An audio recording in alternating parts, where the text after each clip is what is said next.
A Casa dos Budas Ditosos, capítulo 4. Isso pode resvalar para o saudosismo, os bons tempos e semelhantes asnices. Não há bons tempos, só há tempos. Nada de saudosismo. Saudosismo é uma espécie de masturbação sem verdadeiro prazer, uma inutilidade atravancadora, que no máximo pode ser empregada para brincadeiras, mas geralmente é perda de tempo mesmo. Não, nada disso. Aqueles tempos tinham seu charme, mas eram duros também. Cada tempo tem sua dureza, com 1000 perdões pela filosofia de Botequim. Tomar nas coxas, de que eu já falei tanto, exige know-how para ser desfrutado decentemente. A mulher tem que treinar a postura para estar segura de que vai atingir um orgasmo, ainda mais quando o homem é semi-adolescente e goza em 0,2 de segundo. Era preciso também tomar cuidado com o pessoal do só a cabecinha. Todo mundo manja desse pessoal. Embora ele exista mais no folclore do que na vida real. Eu mesma encontrei só uns 3. Tive até vontade de dar para um deles. Cheguei a começar a abrir as pernas, encostada no paralama do carro do pai dele. Mas algo me disse que não. Algo quase sempre mente, mas, mesmo assim, manda a boa paranoia sadia que se dê atenção a ele. Pois é, algo me diz que não desce. Nem nesse dia, nem nos subsequentes. Embora eu adorasse me agarrar com esse rapaz. Ele devia ter uns feromônios extraordinários. Ficava ralado de tanto botar nas minhas coxas. E eu fazia tudo com ele. Exceto deixar que ele me metesse. Fosse na frente e fosse atrás. Atrás, bem que eu tentei. Primeira vez em pé, encostada no muro do farol da barra, que, aliás, é meio inclinadinho, e a gente fica mais ou menos reclinada de bruços. Grande farol da barra. Ele passou cuspe, e eu me preparei toda ansiosa. E, quando ele enfiou, não consigo imaginar dor pior do que aquela. Uma dor como se tivessem me dado dezenas de punhaladas. Uma dor funda e lacerante que não passava nunca. Ai, me arrepio até hoje. E as tentativas posteriores foram todas desastrosíssimas. Experiências humilhantes, acabrunhantes. Passei anos traumatizada e decidida a tomar aquilo como território permanentemente proibido e mesmo execrado. Até que Norma Lúcia me ensinou uma coisa. Não, 2 coisas. Não, 3. Primeira coisa. No começo, na iniciação, por assim dizer, tem que ser de 4. Requisito absoluto para a grande maioria. Segunda coisa. Tem que dizer a ele que venha devagar. Ou, melhor ainda, tem que dizer a ele que espere a gente ir chegando de ré, devagar, sempre devagar. Terceira e mais importante de todas. Relaxar, mas relaxar de verdade, soltar os músculos, esperar de braços abertos, digamos. É um milagre. Foi um milagre. Na primeira vez em que eu segui essa orientação simples. Daí, para gozar analmente, não sei nem se é gozo propriamente anal, só sei que é um gozo intensíssimo. Foi só mais um pouco de vivência, with a little help from my friends. Quem não sabe fazer isso nunca fez uma verdadeira suruba, nem pode fazer. Nunca vai poder comer direito um casal. Enfim, vai ser uma mulher incompleta. Acho que qualquer um concorda com isso.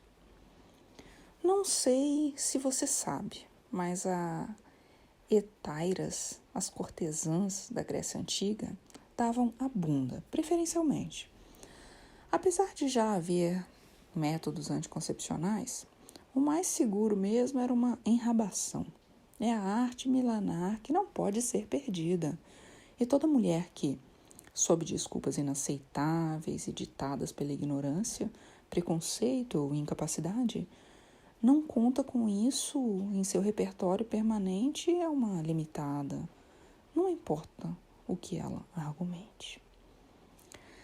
Acho até que todas as refratárias, na verdade, sabem que são limitadas e procuram negar essa condição através de mecanismos, para mim, pouco convincentes. Depois que aprendi, naturalmente que tive que procurar esse namorado meu. Esqueci o nome dele agora, Eusébio, qualquer coisa por aí. E dar a bunda a ele. Não podia morrer sem fazer isso. Dei numa festa de aniversário da então namorada dele, num sítio onde hoje é Lauro de Freitas. Eu também era uma levadinha. E por que eu não deixei que ele me comesse na frente também? Bem, primeiro, porque eu achei que não estava pronta ainda, embora me sentisse profundamente lesada em meus direitos elementares, por não poder dar tudo que era meu, de mais ninguém. Mas, para consolar, eu já tinha me desenvolvido extraordinariamente em outras áreas. Já desfrutava tomar na bunda e nas coxas com grande competência. Já gozava chupando, gozava até quando chupavam meus peitos bem chupados. Gozava no dedo, gozava apertando as coxas. Não sentia, enfim, falta de muita coisa. E tinha realmente terror de ficar grávida. Segundo, e mais relevante, é que eu tinha uma fantasia de meu desvirginamento. Que eu acho que tirei isso da biblioteca do meu avô. Um livro grossão sobre a vida sexual, que trazia umas fotografias de um homem e de uma mulher, ambos nus de frente, ambos em posição de sentido, tudo altamente neutro. Mas eu não conseguia deixar de mirar os peitos e os pentelhos dela, e o bigode, e o pau dele.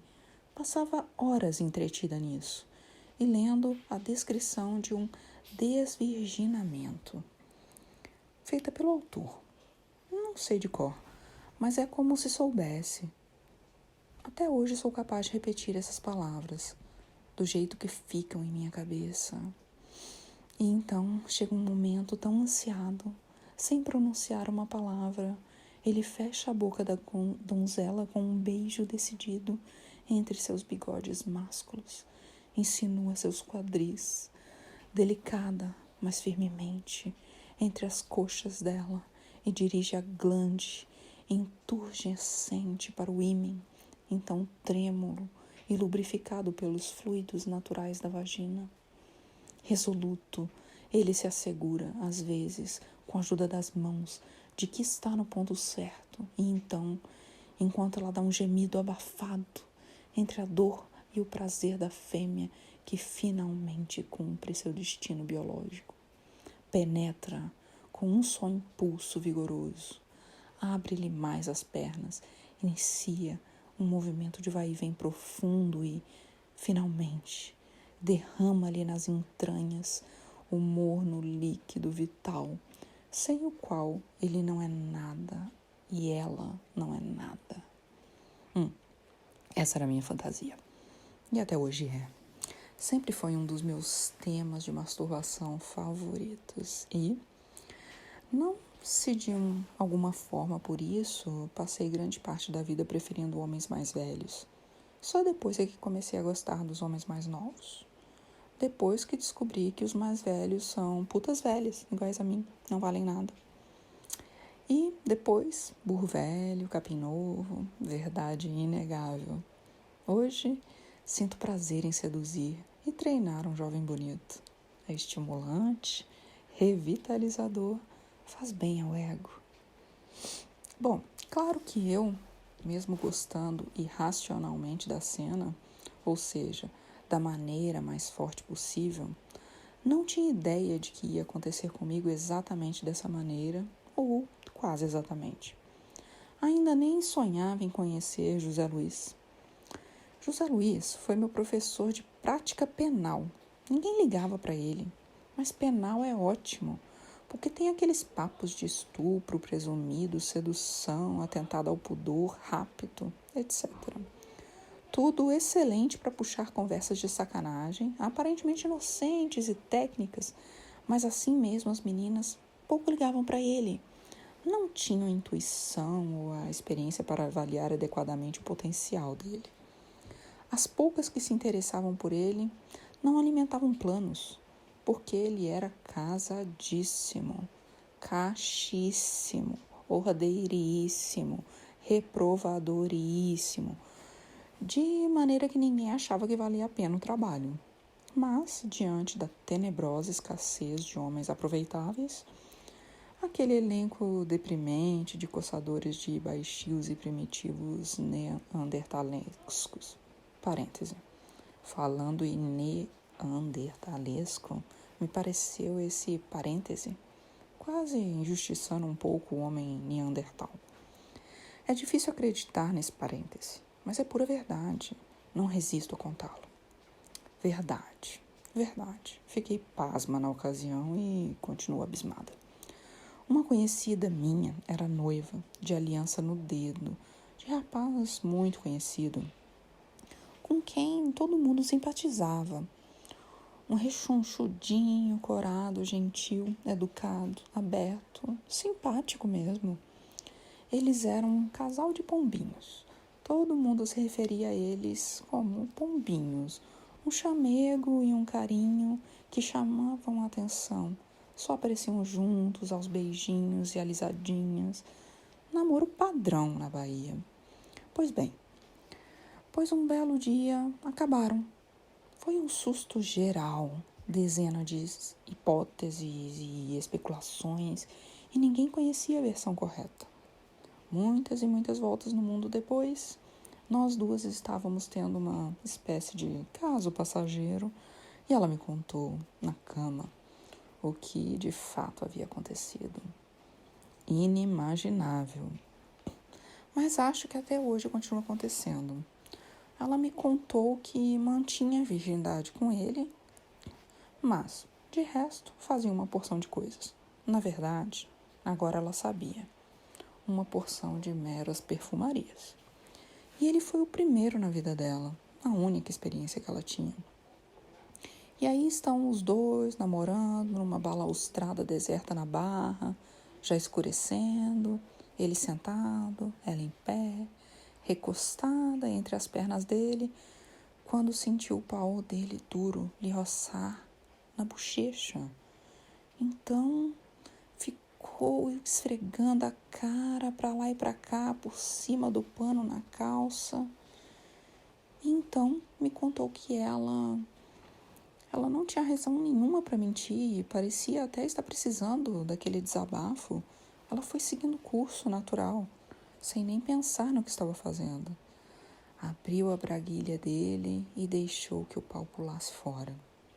Era a primeira vez que o via assim, cara a cara, e ficou quase hipnotizada, se sentindo como nunca se sentira antes. Uma falta de fôlego, uma ânsia, uma vontade de agarrar tudo de uma vez, as costas febrilando de alto a baixo. Daí, para pôr o pau dele na boca, foi um instante. E aí, acabou o namoro. Ele, de repente, empurrou a cabeça dela para trás e deu um murro nela. Não um tapa, disse ela, mas um murro que lhe deixou o queixo roxo. Que é que ela estava pensando? Em que puteiro aprender a fazer aquilo? Achava que mulher dele era para fazer aquela coisa nojenta, própria das baixas prostitutas? Se ele quisesse aquilo, ia procurar uma vagabunda na rua, não sua própria mulher. E que desenvoltura era aquela? Onde ela havia aprendido aquilo? E com quem já fizera aquilo? Nunca mais a beijaria na boca. Não queria chupar homem nenhum por tabela. Casaria com ela, sim, porque já estavam comprometidos. mas nunca mais a beijaria na boca. Ela, que tinha caráter, decidiu que acabaria tudo naquela mesma hora. Na ocasião, não conseguiu dar a descompostura nele que pretendia, mas nunca mais quis saber dele, mesmo quando ele tomou corno de uma outra namorada e veio atrás dela no proverbial rastejar, mordido de arrependimento. Então você vê. Não só os homens tinham medo de deflorar as moças, mesmo quando elas imploravam, como ainda existia esse tipo de selvageria. Era crucial ser uma navegadora hábil nesse mar de babaquice cheio de armadilhas inesperadas. Mas eu sempre tive um faro superior, uma capacidade de percepção mais aguçada que o comum, talvez. Talento, por que não? Por exemplo, descobri o potencial de Zé Luiz num estalo. Foi repentino mesmo. Eu estava no saguão da faculdade quando me veio um clarão. Clarão é a única palavra apropriada, mas estava na cara. Zé Luiz ali dando sopa e ninguém à altura de aproveitar. E então ele subiu a escada sem me olhar, mas eu sabia que ele estava me vendo. Então eu falei comigo mesma que Deus é grande e tudo estava maravilhosamente às ordens. A vida é simples e a gente não repara. Cego é mesmo o que não quer ver. E agora eu vou contar La Grande Seduction. A Grande Sedução. Ele não era bonito, mas também não era feio. Aliás, as categorias feio e bonito não se aplicam bem a ele, como acontecem com muitos homens, com mulher também. Mas as mulheres têm mais truques superficiais, já consagrados pelo uso e pelo tempo. E os homens? Não. Ele era bonito, muito bonito, até, sob certa perspectiva. E podia ser chamado de feio, atraente por outras pessoas, ou mesmo feio, ponto final. Bem, sem querer ser espinosa e ficar perguntando o que está, onde está a beleza, vou mais ou menos pelo mesmo caminho. Para mim, ele era bonito porque preenchia as condições para ser meu deflorador. É uma coisa complexa, muito pessoal. É uma conjuminação de tudo que você acha que compõe uma pessoa e compõe você. Ele preenchia as condições objetivas e emocionais. Pronto, fala minha neurose. Óculos de tartaruga, que ainda não tinham entrado na moda como depois. Magrinho no ponto certo, bundinha fornidinha, voz bem modulada, sabia tudo de penal e outros direitos. Era educadíssimo e era de esquerda, um must nessa época. Sorriso lindo, uma graça pensando bem. Um jeito entre acanhado e sardônico, facilidade de falar bem sem afetação, um rosto expressivo e franco e, óbvio, bigode. Não desses bigodinhos ridículos, mas bigode cheio mesmo, bigode de homem macho. Não era galã como os americanos Technicolor, mas um belo galã, inclusive em termos de hoje. Já deve ter morrido e, se não fosse eu, certamente morreria completamente desperdiçado. A mulher dele ensinava física em outra faculdade. E era um horror. Dessas mulheres sem queixo que comparecem a toda reunião reivindicatória e fazem colocações, sempre houve gente fazendo colocações. E, ainda por cima, tinha mania de cantar. Cantava em todas as festas. Tocava um violão horrível com um repertório de 4 acordes e imitava a Estelinha Egg, Inesita Barroso e mais umas tantas outras cantoras folclóricas do interior de São Paulo. E ele adorava ela. Carregava o violão dela, fazia psiu na hora em que ela começava a uivar e dava beijos sapecados nela, depois que ela cantava trenzinho chua-chua. ou qualquer merda dessas que todo mundo ouvia se achando altamente povo. Ela ajudava a que eu não sentisse remorso nenhum.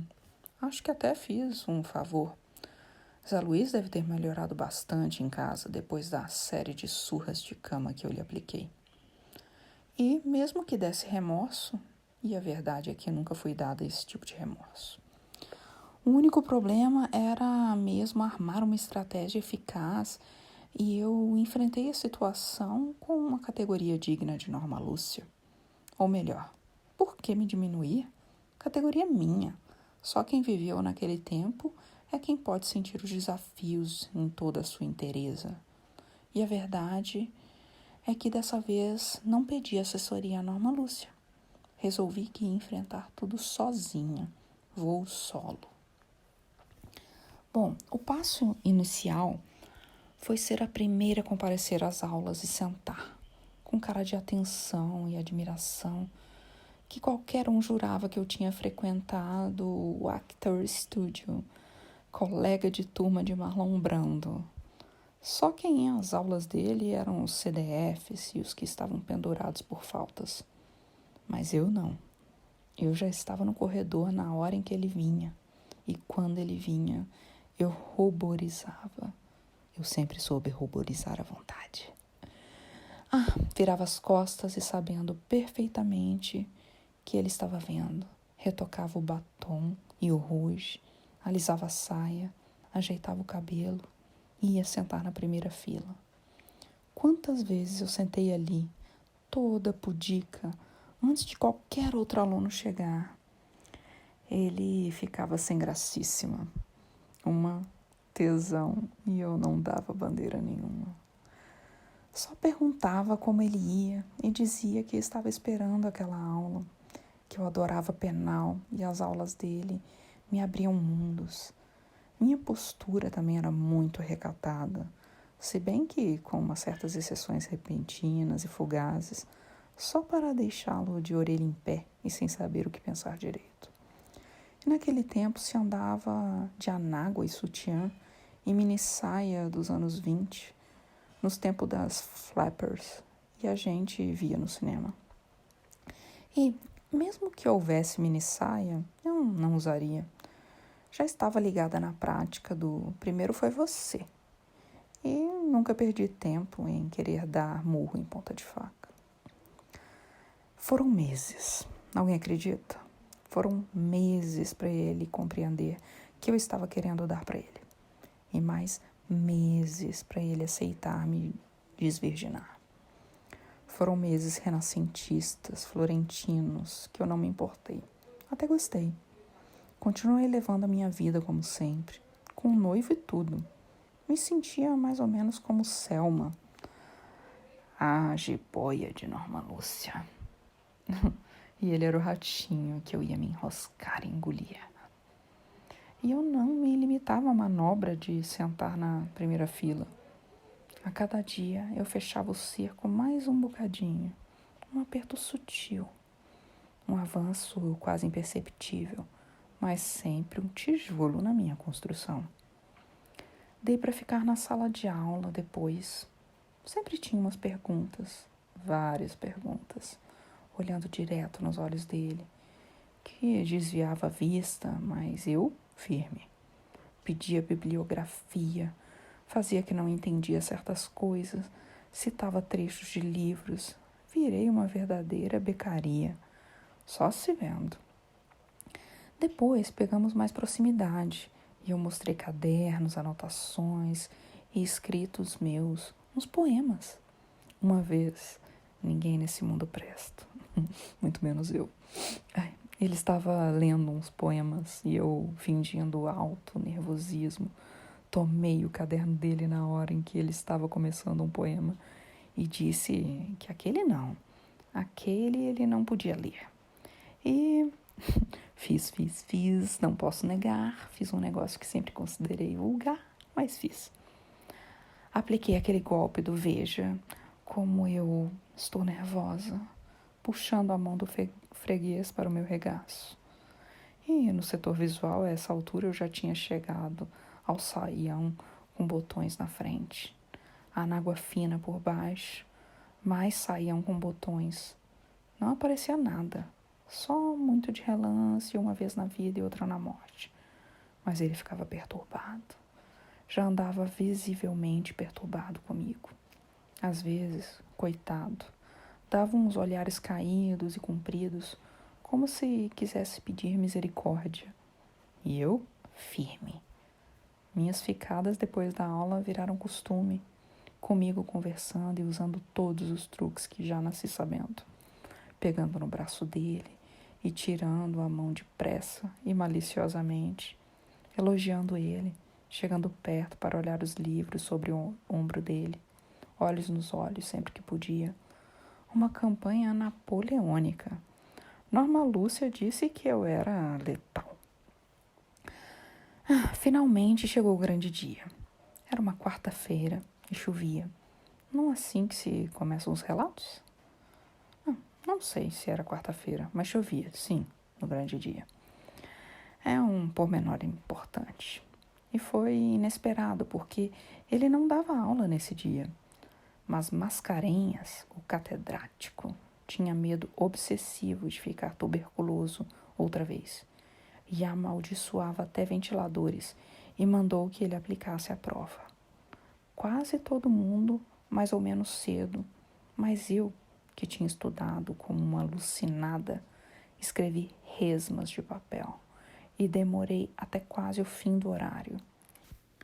Quando chegou a hora, só restavam na sala ele e Jorginho, que era maluco e tinha dificuldade em escrever, mas já estava terminando. Eu esperei um bocadinho, vi que o Jorginho ainda ia demorar mais um tempinho e tomei uma decisão que já estava disposta a tomar fazia muito. Fingi o vade-mecum e os cadernos estavam atrapalhando, botei a caneta na boca e fui até ele.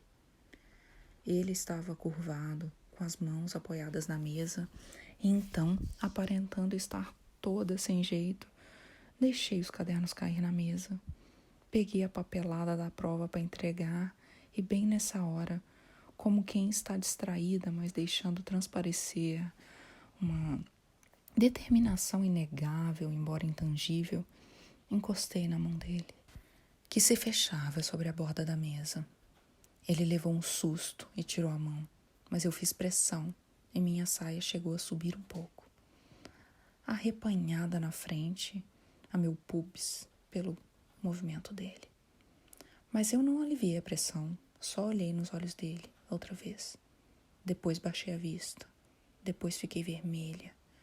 Fiz menção de sair atabalhadamente, voltei a pegar o caderno que tinha esquecido de propósito, e aí perguntei a ele se eu, agora que a prova estava entregue, podia permanecer ali um pouquinho e tirar umas dúvidas com ele.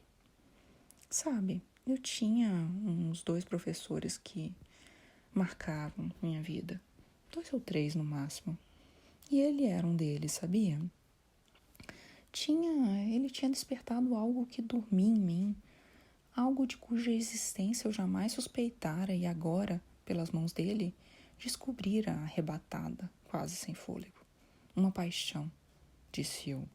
Falei paixão, de forma tão ambígua, que eu mesma senti o ambiente esquentar e ficar como se um vapor escarlate tivesse repentinamente se revolado do chão. E senti pena dele, coitado. Sim, eu senti pena dele. Eu era a cobra Selma, ele era o ratinho. A verdade é que, sob certo sentido, as mulheres não têm razão de queixa. Em primeiro lugar, essa conversa de que a maior parte da história da humanidade foi vivida sob o domínio masculino é bastante questionável. Hoje, ninguém lê, mas o velho Robert Graves, grande Robert Graves, que eu desconfio que também era um fantástico mentiroso, um colhudeiro, essa palavra admirável que tem na Bahia para designar mentirosos de primeiro time, um sublime colhudeiro. Daria umas ideias sobre isso. De vez em quando eu leio. Ele era inteligentíssimo, de bom gostíssimo, eruditíssimo. Hoje a erudição acabou. A memória é a dos sistemas de armazenamento eletrônico. No futuro, a gente pagará a um sujeito para achar o que a gente quer nos bancos de dados, pois nem ir lá diretamente ou precisar disso a gente vai. A erudição acabou, mesmo. Mas, graças a Deus, não acabou a inteligência. Robert Graves, vou ler de novo. The Greek Myths. Tem uma edição pequenininha em paperback, já toda sebenta de tanto eu manusear. Então, o Bob Graves e eu temos sérias dúvidas sobre essa questão de que a mulher ter sido sempre dominada. O contrário, na verdade, é o que parece que aconteceu. Mas isso não vem ao caso. Não se pode querer ver a afirmação da mulher como uma vingança. Agora vamos descontar e assim por diante essa barbárie insuportável. Então, porque supostamente os homens nos oprimiram ao longo da história, agora é a nossa vez de oprimir os homens para eles verem o que é bom. Não concebo estupidez maior, substituir uma merda por outra, preservando a baixaria humana. Em segundo lugar, você pode até alegar que isso forçou as mulheres a desenvolver aptidões pouco louváveis, como a dissimulação, a chantagem emocional, a sedução com golpes baixos. Mas a verdade é que as mulheres sempre tiveram um poder desmesurado sobre os homens. E muitos, de bom grado, prefeririam o inferno e todos os seus diabões a passar de novo pelo que lhes fez passar alguma mulher. O próprio machismo se voltou contra os machões. Tornou o homem prisioneiro dele mesmo, obrigado a não chorar, não broxar, não afrouxar, não pedir pinico. Aquilo que numa primeira visão oprimia somente as mulheres, oprimia mais os homens, que até hoje vivem cercados por um cortejo de mulheres fantasmagóricas, reais e imaginárias, sempre prontas a esquartejá-los, se o pegarem fora desses padrões. E não adianta a psicanálise, nem ficar arrotando liberações. Eles têm medo. M-E-D-O. Cagam-se de medo. Medo. Teu nome é macho. Não disse o bardo, mas digo eu. Quanta mulher não comeu o homem que quis, apenas porque ele não podia recusar uma mulher? Uma mulher se tranca com um homem num quarto e diz que ele vai comer ela. Ele tem que comer, a não ser que ela seja a corcunda de Notre Dame. Até mesmo recusar uma mulher obedece às normas, porque é estabelecido o direito de ela se ofender, se a recusa for feita fora das normas. Por exemplo, você é feia e eu não vou lhe comer. Não se diz uma coisa dessas a uma mulher. Para não fazer uma inimiga mortal, o recusador tem que ser um artista. Já a mulher pode recusar perfeitamente, mesmo nos piores termos possíveis. Você nunca, tá? As mulheres sabem do que estou falando. Sou uma feminista esclarecida progressista. Sou uma grande homem fêmea.